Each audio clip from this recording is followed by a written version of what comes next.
సరే నేను గంభీరంగా మౌనంగా చూస్తున్నా. నేను కొడితే వట్టి కొట్టు నాకు అలవాట్లేదు కదా. చూద్దాము.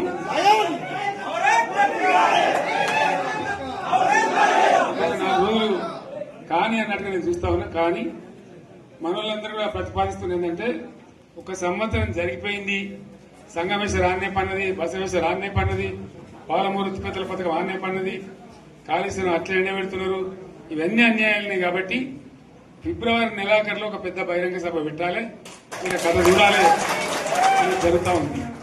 కాబట్టి మీరు కూడా పెద్ద ఎత్తున దయచేసి ఆ సభకు కదిలి రావాలి, కదా దూరమే ఉండదు. ఆ రకంగా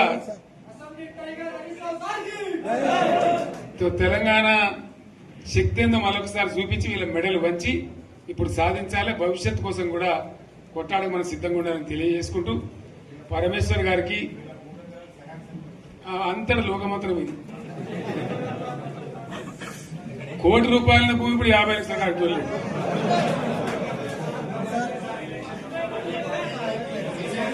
ఈ ఒక్కని బాధ ఒక ఆయన వచ్చింది, మన ఒక ఆయన ఒక 10 మంది వచ్చారు హైదరాబాద్కి. అందులోకి 2 ముస్లిం సోదరులు వచ్చారు. साहब सो तबाह हो गया, इफलासी मुफलसी बच्चों क्या दबे हो गया. तुम्हारा क्या हुआ बहन, तुम्हारा क्या हुआ, तुम हैदराबाद में तुम लोग हैं. मेरा कारोबार है साहब, मेरा छोटा मोटा कारोबार है, होटल भी है, 70% गिर गया. अब हर कोई पूछ रहे, हर कोई केसीआर को याद कर रहा है सामान. వాళ్ళు మాట్లాడుతున్నారు. ఎక్కడి ప్రతి ఒక్కరు భూముల ధరలు పోయినాయి, మన్ను పోయినాయి, మసాలా అన్ని పోయినాయి. ఎంత మంచిగా 4 ఎకరాల రైతు నేను 4 కోట్ల ఆసాగా అనుకుంటుండే, అంత ధీమా ఉంది. ఎంత బాగుంటే హైదరాబాద్ నుంచి అడిగితే కూడా వచ్చి మనం ఇవ్వకపోదాం భూములు, డిమాండ్ పెరగానని. అంత బ్రహ్మాండంగా మారుమూల ప్రాంతంలో కూడా 40 లక్షలు 50 లక్షలు ఎకరానికి ఉండే. అటువంటిది సగానికి సగం పడిపోయి మొత్తం నాశనం చేసింది. వీళ్ళు ఇట్లే వదిలిపెడితే ఇంకింత నాశనం అవుతుంది. కాబట్టి మనం కొట్లాడాల్సిందే. నేను ఇంకొక మాట మీకు చెప్తా. ఎలక్షన్లలో నేను మస్తుగా చూసిన 50 ఏళ్లలో పార్టీలు గెలితే ఓడతాయి. ఇంత మాయలు ఏడాది లోపలనే కాంగ్రెస్ పార్టీ దొరికితే కొడతాం రాని అంత గొప్పగా.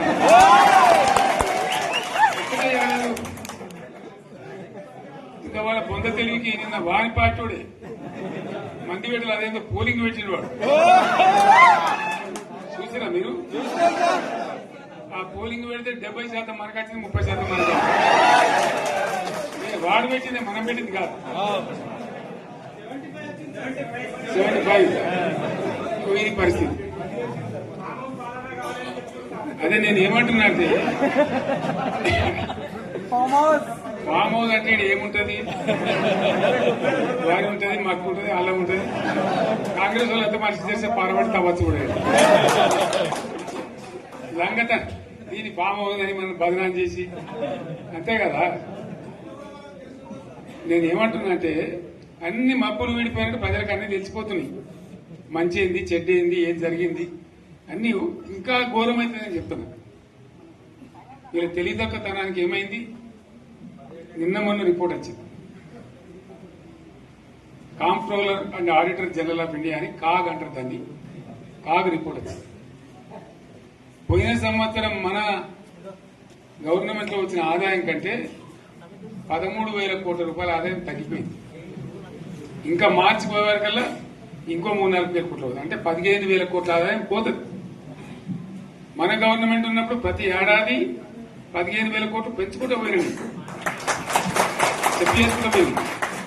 ఏడాది 10 నుంచి 15,000 కోట్ల ఆదాయం పెరిగేది మన టైంలో. అంత జాగ్రత్తగా మనం వ్యవహారం చేస్తాం. ఇలా ఉల్టా 15,000 కోట్లు పడిపోయింది. ఇంకా వాడేమిస్తాడుగా, ఇంకో ఇస్తారా? ఇంకో 4-5 నెలలైతే జీతాలే కష్టమైంది ఉంటుంది. అందరు పెండింగ్ పెట్టి రిటైర్ అయిన దొరకలు పైసలు మీరు చూస్తారు కదా పేపర్లలో. సో ఆ విధంగా రాష్ట్ర ఆర్థిక పరిస్థితిని కూడా దివాలా తీయించారు. ఇవాళతోనేం కాదు, 100కు 100% ఇప్పటికే ప్రజల నిర్ణయానికి వచ్చారు. డెఫినెట్ గా రాబోయే గవర్నమెంట్ మనదే అని అనుమానం కూడా అవసరం లేదు. సింగూరు నుంచి లిఫ్ట్ చేసి సంగమేశ్వర, బసవేశ్వర 2 లిఫ్ట్లు పెట్టుకుని 2 తాలూకాలకు రెండింటికి కూడా లక్ష ఎకరాల పైచీలకు వచ్చేట్టు ఎకరాల నీళ్ళ స్టెట్ పెట్టుకుంటారు. మళ్ళీ మన నుంచే కావాలి, మళ్ళీ ఇది లైన్లోకి రావాలి. అందరు మంచిగా ఉండాలి. మనకు మన పార్టీకి కులం లేదు, మతం లేదు, జాతి లేదు. తెలంగాణలో ఉన్న ప్రతి బిడ్డ మనోడే. వాళ్ళు ఏ మతం ఉన్నారు, ఏ కులం ఉన్నారు మనకు అవసరం లేదు. ఈ తెలంగాణ బార్డర్ గీత లోపలిన బిడ్డలు అందరు మనోళ్ళే, అందరు బాగుపడాల్సింది. ప్రతి ఒక్కరికి న్యాయం జరగాల్సింది. ఆ న్యాయం జరిగి ఆ ఫలితాలు తెలంగాణకు వచ్చేదాకా ఇంకెవ్వడు కొట్లాడాడు, ఎవరితో కాదు. అది అబద్దాల పంచాంగం. మళ్ళా మనమే కొట్లాడాలి. అంతేనా? పక్క మాట అనేది కొట్లాడదాం కదా. ప్రాణం పోయినా సరే తెలంగాణకు రక్షకులు మనమే. తెగించి కొట్లాడాల్సిందే.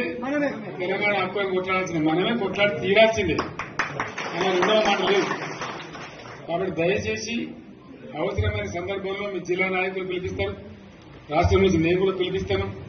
మీరు సిద్ధపడి ప్రత్యక్ష ప్రజా పోరాటాలు లేవదీసైనా సరే మన ప్రాజెక్టులు సాధించుకోవాలి, మన నీళ్లు సాధించుకోవాలి, మన ప్రజలకు అన్యాయం జరుగుతుంటే ఎదురు తిరగాలి, కొట్లాడాలి. తప్పకుండా ప్రజలకు న్యాయం చేసేదాకా మనం ముందు పోతూనే ఉండాలి. తెలంగాణ కోసమే బయలుదేరిన జెండా గులాబీ జెండా. తెలంగాణను సాధించింది గులాబీ జెండా. తెలంగాణను మంచిగా చేసి లైన్లో పెట్టింది గులాబీ జెండా. భారతదేశంలో నంబర్ 1 అనేక విషయాల్లో చేసి సాధించి చూపెట్టింది గులాబీ జెండా. కాబట్టి దయచేసి నేను మీ అందరిని కోరేది, మీకు మంచి ఎమ్మెల్యే ఉన్నాడు మాణిక్రావు గారు. ఆయన నాయకత్వంలో మంచిగా పనిచేసి మంచిగా ముందుకు పోయి చాలా చక్కగా మంచి ఫలితాలు భవిష్యత్తులో సాధించాలి. పరమేశ్వర్ పాటిల్ గారికి, వారు వెంట వచ్చిన మిత్రులకు నేను ప్రత్యేకంగా ధన్యవాదాలు చెప్తా ఉన్నాను. ఇటువంటి కార్యకర్తలు, ఇటువంటి నాయకులే పార్టీకి పట్టుబొమ్మలు, తెలంగాణ జాతి రత్నాలు. తెలంగాణకు ప్రమాదం వచ్చిందన్నప్పుడల్లా ఇటువంటి బిడ్డలే ఎక్కడో లేచి నిలబడి వాళ్ళ మా తెలంగాణని ఆ సోయి చూపెడతా ఉన్నారు. మీరు నడిచిన 140 కిలోమీటర్ల పాదయాత్ర వృధా పోదు. ప్రజలందరూ మిమ్మల్ని చూసారు. దాంట్లో తోపంట కూడా మీతో ఎంతో మంది మాట్లాడింది, అడిగాను మిమ్మల్ని ఎందుకు పాదయాత్ర ఇస్తున్నాయి. మీరు కూడా అందరికి చెప్పారు. అంతే కదా, మీకు కూడా అర్థమైంది ప్రజలు ఎంత వ్యతిరేకం ఉన్నదనేది. సో ఆ రకంగా మీ పాదయాత్ర వృధా పోదు, మీ కష్టం వృధా పోదు. తప్పకుండా రాబోయే రోజుల్లో విజయం మనదే. అయితే మన విజయం మన కోసం కాదు, అది తెలంగాణ విజయం కావాలి, తెలంగాణ ప్రజల విజయం కావాలి, తెలంగాణ రైతుల విజయం కావాలి.